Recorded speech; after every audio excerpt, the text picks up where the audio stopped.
So as we said to you the other day, we would be doing a video of my front garden. This is it. That's the entirety of it. Well, it's not. It's that space around the window at the front of the property. We've got some sage and some mint that's broke loose, look. And then some pots. And now we're going to take you to the back where I've relocated everything, or I'm about to. Okay, so standing from the door, we've got a bit of a corner where I've got some pots already with their little hats on. And then we've got pretty much just before the second drain pipe.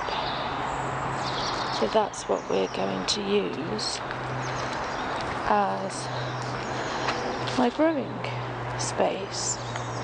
And now we're going to fill these pots with multi-purpose compost and see what happens next when we start planting stuff out. Not just yet though, because we've still got frost coming. I know we're in the second week of April now, but frost is forecast, so we'll see how we go. Okay, so we're at the table.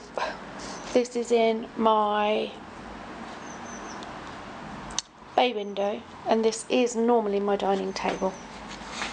So I'm going to take you through what I've already done. I haven't filmed it as I've been going, simply because I need 2 pans pretty much to do what I'm doing. So we've potted on Jack in the Beanstalk, as I said, and I know these are only dwarf beans, and I got creative with the pots. These are old pot noodle pots that I've painted and used, and these are paper pots I've just made out of newspaper, and all of these are tiny basil plants, so plenty of basil, super load of beans. I think we're going to be okay for beans. More basil. Now these I've planted these 3 or 4 times now. They're sunflower seeds, but I've realised because sunflowers, I've normally eaten them by now because I grow them as almost like microgreens, but a little bit bigger. But I left them go to see what would happen, and obviously sunflowers happen. So I made a big one. I'm testing these and to see how big they're going to get before I need to plant them out. I'll come back to these trays in a minute. Then I've got some nasturtium. Again, these have been potted on 2 or 3 times.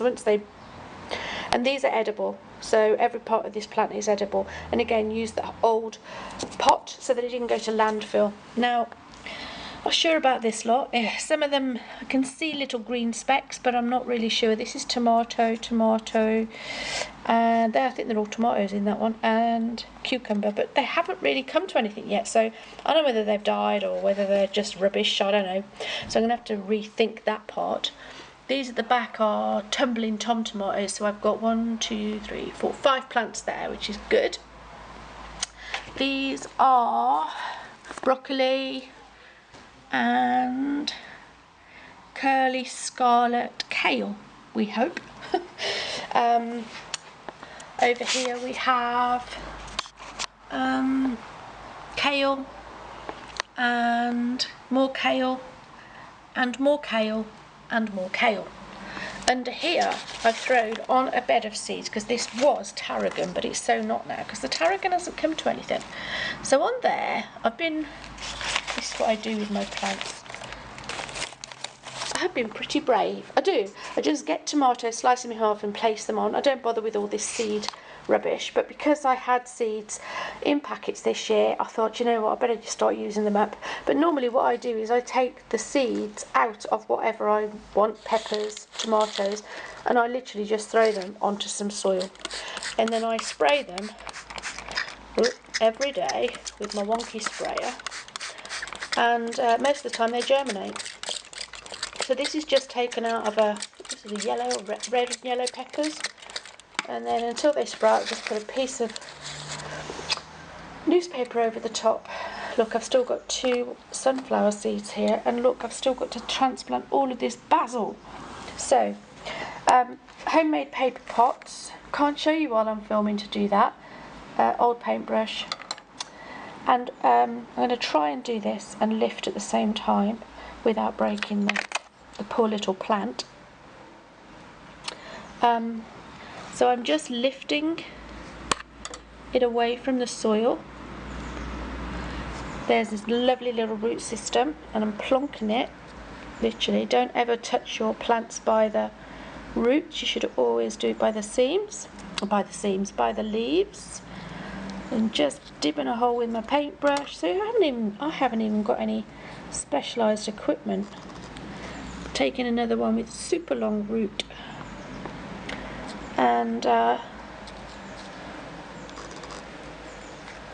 popping it in the soil with one hand. Okay, and I'm just going to do another one. So I have repotted and repotted, and I don't care if I have to repot these again when they've kind of run out of space. And some of these are so tiny that I'm going to give it life, because even though they say that you're supposed to take the strongest, like I've got little ones in there that they'd say, no, don't bother with them, and I give them life. I say, no, they've got roots, just because they're tiny, and that's like giving up on a premature baby, isn't it, really? It is in my head anyway. So, my leaky. Let's hope no one comes round for dinner, because there'll be nowhere to put them. Now, where am I going to put this? This is a problem now, is I'm actually going to start running out of space, because all of those, I'm going to have to vacuum and tidy up at some point. All of those that were in one tray are now obviously fortified to a pot, so I'm going to have extra pots. Okay, so back to, let me just wipe my hands a second. Back to what's growing here. This is my little tray of, tester tray of hydroponics, and this one is chickpea, and look at the root system on this. Be it I haven't taken care of it and I haven't watered it, and I don't know what the hell I'm going to do with it next other than plant it in a pot outside. In fact, that can go in there, and then I can get rid of that murky horrible water. Right, this was, because I didn't cut it, but I just wanted to prove to myself I could do it again hydroponically, is that this is wheatgrass. And so I bought some organic wheatgrass, and I tried it years ago, but I didn't do it hydroponically, and I was trying to get it so that I didn't have to grow in soil in the house all the time, because it's just a pain in the backside trying to keep up with buying soil. And this one, I'm stoked with these. I tell you, they're just so amazing. These are pea sprouts, and again, look at the root systems that have come out of that, and that's just in a plastic tray, holes drilled in the bottom, and watered when she. Oh, sorry, I put my finger over the cam then. And again, these are outgrown. They've outgrown themselves, because I should have ate them by now, and I haven't. So I am going to plant these in the garden. I could still use them, I suppose. I could actually dehydrate them. I could actually make soup out of them. I could dehydrate them.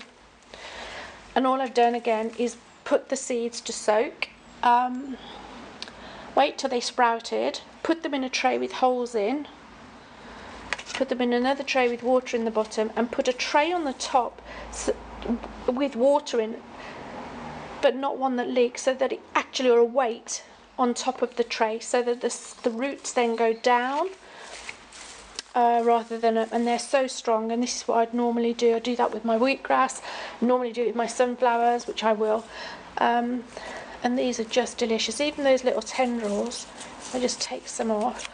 They are just yummy to eat. Ha, ha. I don't know whether you got that. I'm facing the camera, I mean I can't see what I'm filming, so hopefully. And they are so sweet and tender.